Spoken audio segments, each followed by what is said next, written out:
శ్రీమాత్రే నమః. శివరాత్రి రోజున తప్పకుండా వినవలసినటువంటి కథ. శివుడే పార్వతీదేవికి చెప్పిన కథ. చాలా శక్తివంతమైన శివరాత్రి కథ. తెల్లవారేలోపు ఈ కథను వినండి. జాగారం చేసేవాళ్ళు, ఉపవాసం చేస్తున్నవారు, శివనామాన్ని స్మరిస్తున్నవారు ఈ కథను విన్నవారికి సకల సంపదలు, అష్టైశ్వర్యాలు కలుగుతాయి. హిందువులు జరుపుకునే పవిత్రమైన పండుగలలో మహాశివరాత్రి ఒకటి. శివరాత్రి రోజు శివుడిని పూజిస్తే కోరిన కోరికలన్నీ నెరవేరుతాయి అని నమ్మకం. అయితే ఈ మహాశివరాత్రి రోజున ఎవరైతే శివునికి పూజ చేస్తారో, అలాగే ఉపవాసాలు ఉంటారో, అలాంటి వారు మహాశివరాత్రి వ్రత కథను ఖచ్చితంగా వినాలి. అప్పుడు మాత్రమే మీరు చేసే శివ పూజలకు, అలాగే ఉపవాస దీక్షలకు రెట్టింపు పుణ్య ఫలితం లభిస్తుంది. అలాగే ఈ వీడియో చూసే ముందు ఓం నమఃశివాయ అని చిన్న కామెంట్ చేసి వీడియోకి లైక్ చేయండి. ఆ పరమశివుడి అనుగ్రహం మీపై ఎప్పుడూ ఉంటుంది. అలాగే ఉపవాసాన్ని చేయలేని వారు, జాగరణ చేయలేని వారు ఈ శక్తివంతమైన శివుని కథను విన్నా సరే ఉపవాసం చేసినంత పుణ్య ఫలితం లభిస్తుంది. అలాగే జాగరణ చేసినంత పుణ్యాన్ని మూటకట్టుకోవచ్చు. భక్తి శ్రద్ధలతో ఈ శక్తివంతమైన కథను వినండి. తద్వారా శివ పార్వతుల ఆశీర్వాదాన్ని సులభంగా పొందండి. పురాణాల ప్రకారం ఆ పరమేశ్వరుడు విషాన్ని మింగి తన కంఠంలో దాచుకున్న రోజునే మహాశివరాత్రిగా భావిస్తారు. ఇదే శివ పార్వతుల వివాహం జరిగిన రోజు. అలాగే శివరాత్రి రోజున పరమశివుడు తాండవం చేశాడని పురాణాలు చెబుతున్నాయి. అయితే ఒకానొక రోజు ముక్కోటి దేవతలు అందరూ అమృతం కోసం క్షీరసాగరాన్ని మదనం చేస్తుండగా దాని నుండి హాలాహలం పుట్టింది. హాలాహలం అంటే విషం. ఈ విషం ప్రపంచాన్ని మొత్తం ముప్పు తిప్పలు పెడుతుంది. అప్పుడు దేవతలందరూ కలిసి శివయ్య దగ్గరకు వెళ్ళి ఏదైనా ఉపాయం చెప్పమని శరణు వేడుకున్నారు. అప్పుడు నిమిషం కూడా ఆలోచించకుండా ఆ హాలాహలాన్ని దిగమింగి తన కంఠంలో బంధించాడు. ఈ విష ప్రభావానికి శివుడి కంఠం కమిలిపోయి నీలి రంగులోకి మారిపోయింది. అందుకే శివయ్యను నీలాకంఠుడిగా అంటారు. ఆ విషాన్ని శివయ్య దిగమింగిన వెంటనే పరమేశ్వరుడు కింద పడిపోయాడు. అప్పుడు పార్వతీదేవి తన భర్తను తన ఒడిలోకి తీసుకుని శోక సంద్రంలో మునిగిపోయారు. శివుడు మెలకువలోకి వచ్చేంత వరకు అక్కడ ఉన్న దేవతలందరూ శివయ్య క్షేమం కోసం జాగరణ చేశారు. అప్పుడు శివయ్య మెలకువలోకి వచ్చారు. అప్పటి నుండి శివరాత్రి రోజు భక్తి శ్రద్ధలతో శివుడిని పూజించి జాగరణ చేయటం ఆనవాయితీగా వస్తుంది. అయితే మహాశివరాత్రి వ్రత మహత్యం గురించి స్వయంగా పరమశివుడే పార్వతీదేవికి వివరించాడని పురాణాలు చెబుతున్నాయి. శివరాత్రి నాడు ఏది చేసినా చేయకపోయినా ఈ కథను విన్నా సరే ప్రతి ఒక్కరూ శివుని ఆశీర్వాదాన్ని పొందుతారు. ఒకానొక రోజు పార్వతీదేవి శివుడిని ఈ విధంగా ప్రశ్నించింది. శివానుగ్రహం కోసం ఎంతో మంది మానవులు ఎదురు చూస్తున్నారు. మీ దయకు పాత్రులు కావాలంటే సులభమైన వ్రతం ఏదైనా ఉందా అని పార్వతీదేవి పరమశివుడిని అడిగింది.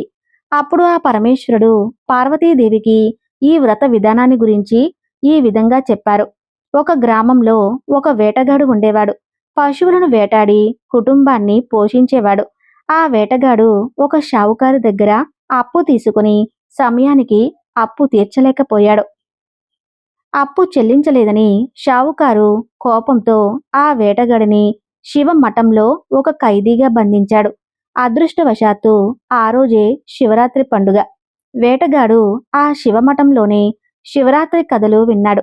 సాయంత్రం కాగానే షావుకారు ఆ వేటగాడిని పిలిచి నా డబ్బులు ఎప్పుడు చెల్లిస్తావని అడిగాడు. రేపు మీ బాకీ మొత్తం ఖచ్చితంగా తీరుస్తానని చెప్పి నన్ను ఇవాళ వదిలేయండి అని వేటగాడు అడుగుతాడు. దానికి సరే అని షావుకారు వదిలేస్తాడు. శివమఠంలో రోజంతా ఆహారం లేక బందీగా ఉండటం వల్ల ఆ వేటగాడికి బాగా నీరసం వచ్చి ఒక బిల్వవృక్షం నీడలో నిలబడ్డాడు. ఆ చెట్టు నీడలో ఒక శివలింగం బిల్వ పత్రాలతో కప్పబడి ఉంది. కానీ వేటగాడికి అది తెలియదు. వేటగాడు ఆ చెట్టు కొమ్మలను విరిచాడు. చెట్టు కొమ్మను విరిచేటప్పుడు ఆ బిల్వ పత్రాలు శివలింగం మీద పడతాయి. ఈ విధంగా ఆ వేటగాడికి తెలియకుండానే శివరాత్రి రోజున ఉపవాసం చేసి శివలింగానికి బిల్వ అర్చన చేశాడు. కాసేపు సేద తీర్చుకున్న వేటగాడు అలా నడుస్తూ వెళుతూ ఉంటే ఒక గర్భిణి అయిన జింక చెరువులో నీరు తాగడానికి వచ్చింది. ఆ జింకను చూసి వేటగాడు వెంటనే బాణం విసిరబోయాడు. అప్పుడు అది వేటగాడిని చూసి, నేను గర్భవతిని, త్వరలో ఒక బిడ్డను కంటాను. నేను నా బిడ్డకు జన్మనిచ్చి వెంటనే నీ దగ్గరకు వస్తాను. అప్పుడు నన్ను చంపుకో అని ఆ జింక వేటగాడితో చెప్పింది. అప్పుడు వేటగాడు కొంచెం ఆలోచించి సరే అన్నాడు. కొద్దిసేపటికి మరొక జింక అటుగా వచ్చింది. దాన్ని చూసిన వేటగాడు చాలా సంతోషించి బాణం వేయబోయాడు. ఇది గమనించిన ఆ జింక, ఇప్పుడే నాకు ఋతుక్రమం వచ్చింది. నా ప్రియుడు కూడా కనిపించట్లేదు. వారి కోసం వెతుకుతూ ఉన్నాను. నా ప్రియుడిని కలిశాక నీ దగ్గరకు తప్పక వస్తానని చెబుతుంది. వేటగాడు సరే అని వదిలేస్తాడు. ఈలోపు మరొక జింక తన పిల్లలతో అటువైపుగా వెళుతుంది. అప్పుడు వేటగాడు ఎంతో ఆనందించి ఇది నాకు సువర్ణ అవకాశమని ఇక ఆలస్యం చేయకుండా బాణం వేయబోయాడు. అప్పుడు అది, ఓ మహానుభావా, నేను నా పిల్లలను తండ్రికి అప్పగించి వస్తాను. అప్పుడు నన్ను చంపుకో అని అంటుంది. అప్పుడు వేటగాడు నవ్వుతూ, ఎదురుగా వచ్చిన అదృష్టాన్ని వదులుకుంటానా? ఇప్పటికే 2 జింకలను వదిలేశానని వేటగాడు ఆ జింకతో చెబుతాడు. అప్పుడు ఆ జింక, నా పిల్లలు బాగా ఆకలితో అలమటిస్తూ ఉన్నారు. నన్ను నమ్ము. నా పిల్లలను తండ్రికి అప్పజెప్పి వెంటనే వచ్చేస్తానని ఆ జింక వేటగాడికి ప్రతిజ్ఞ చేస్తుంది. వేటగాడికి జాలి కలిగి ఆ జింకను కూడా వదిలేశాడు.